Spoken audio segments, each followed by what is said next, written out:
Hey guys, this is Ashish for Technospot.Net and we have LG Optimus G Pro for review. And this device was launched this year and it made its way to India almost like a couple of days back, almost a month back.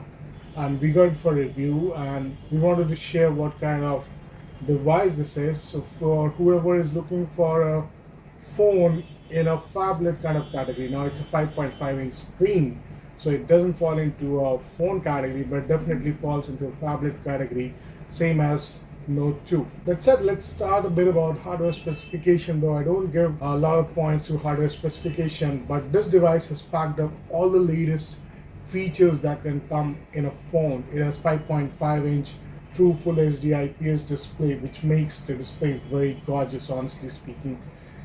When surfing on the web or Twitter or watching videos, it's a bliss. The phone also comes with 1.7 GHz processor, that's S600 of Snapdragon. Then it has a graphics processor of 320 GPU, and then it has 2 GB of RAM with 16 GB of storage space, with all sensors possible in the hardware device, along with Wi-Fi, Bluetooth 4.0. So if you're looking to connect with trackers or the sleep tracker kind of devices, this could be a perfect fit. So if you take a look at the device, it's basically a black, it looks like a black brick, which is kind of pretty awesome. If you take a look at the device, pretty cool to hold it in your hand and even to look at. It's a display device which is very, very nice. And if I talk about what's around the phone, the first thing we should take a look at the menu button here, which is LED powered. So it gives you a colorful LED display. So for example, if you assign a color to a contact, you will get to know if you have missed a call. Then you have two buttons right here for menu and the back button. Then on the back side, it has the 13 MP megapixel camera. Then you have LED flash and the speakers right here, which packs up everything on the back, and it's all plastic case instead of metal. And if I take a look at the edges around, it is made up of plastic and metal combination, which gives it an elegant look. It doesn't look like a cheap plastic and all. On top, you have the 3.5 mm audio jack, and at the bottom you have the USB port. So there's not a lot different from what standard phones come along.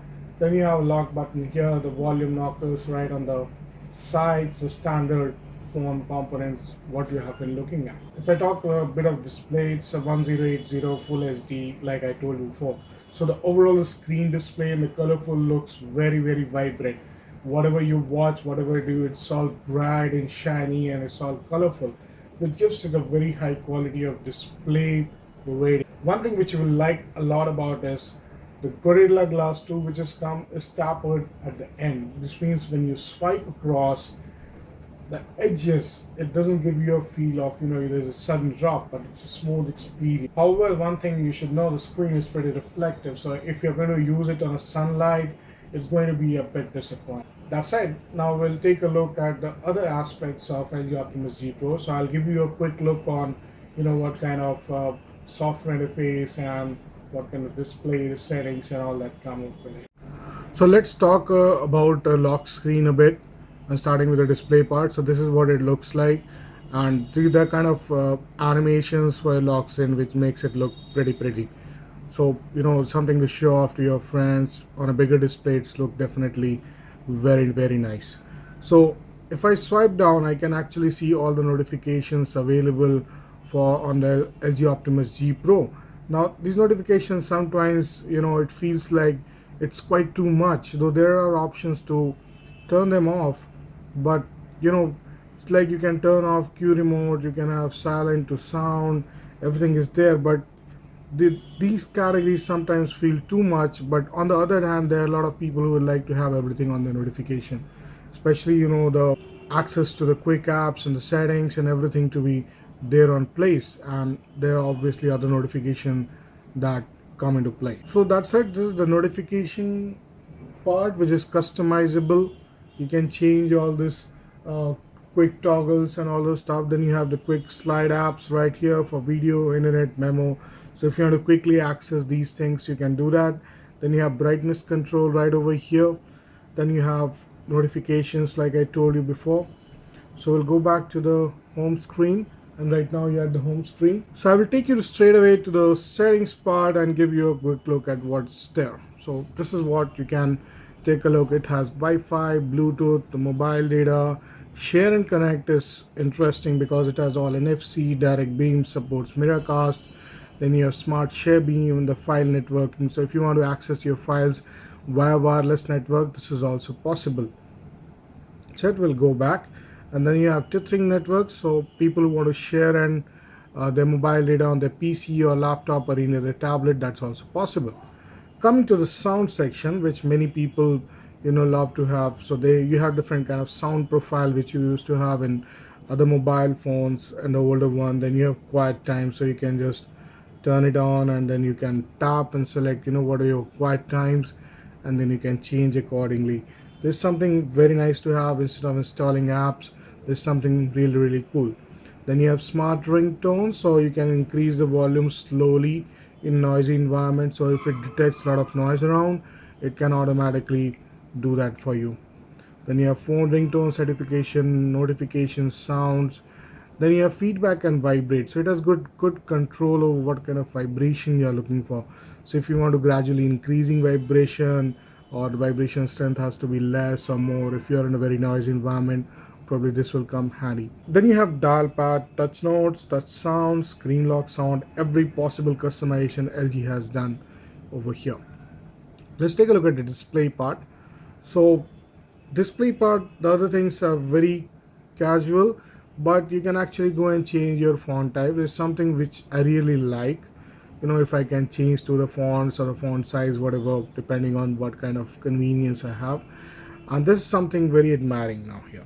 It has smart screens, so if you're looking at the phone, it keeps the screen, it doesn't lock the screen.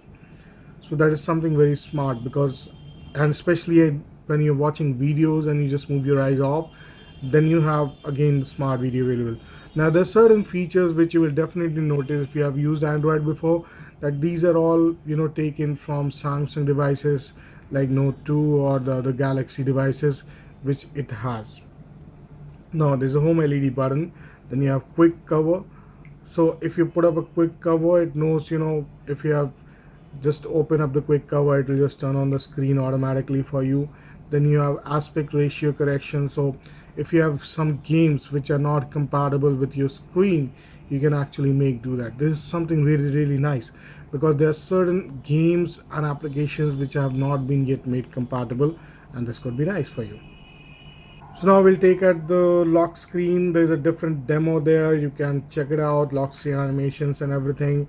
Then you have gesture support. So if you want to use flip and silence, and flip your phone to snooze or stop the alarm, you can go and configure all of them. These are all little customizations which are generally used by Android users, and they don't find in all the phones, and then they root up or put up a custom ROM, and then they try to get this feature. Everything is here. Then you have backup and reset, so you can go and back up your phone completely and then restore. No problem on that. Then you have PC connection. So if you connect it with a PC and you just want to charge it, you can just do that, and it keeps away from your computer. But if you want different kind of stuff, let's say you want to connect with LG software, you want to use it for USB tethering, or just use it as camera and don't want to open up your SD card and all those stuff, you can go and do that. One thing I forgot to tell you guys about is the Q remote feature. It includes an IR port which connects with most of the TVs at home, especially if you are LG fan and you have ACs and TVs or LG. This is a great thing for you. And the best part is it also works with setup boxes, and there are a lot of setup boxes that has been supported. So let me just open this for you. There you go. So you can see, you can go and add a lot of setup box in living room and bedroom air condition and name them accordingly. So if I go and add here, so this looks like a complete remote. You have access to TV power, TV power, favorite channels, input, and all those. How does it does is you can go and you can add a TV and a remote or a audio, DVD, Blu-ray, air condition, whatever you want. And I will give example of setup box. So if you come to the setup box, you can see the kind of support they have come up with. It supports almost every small setup box that is being developed across India or even globally. So you can add a device and then it goes into settings. So it'll ask you to check if the power is getting turned on or turned off and all those stuff. So you can configure it quickly. So once you do that, you get something like this. Now this is my setup box remote, and I can quickly access everything whichever I have. I can just turn it off, turn it on, change the channel, and if you feel like buttons are too much, you can go around this. So you can just quickly do a channel plus minus or the volume one, which is most convenient. Same goes for the TV. I have a LG TV, so I can do the same thing for that TV too.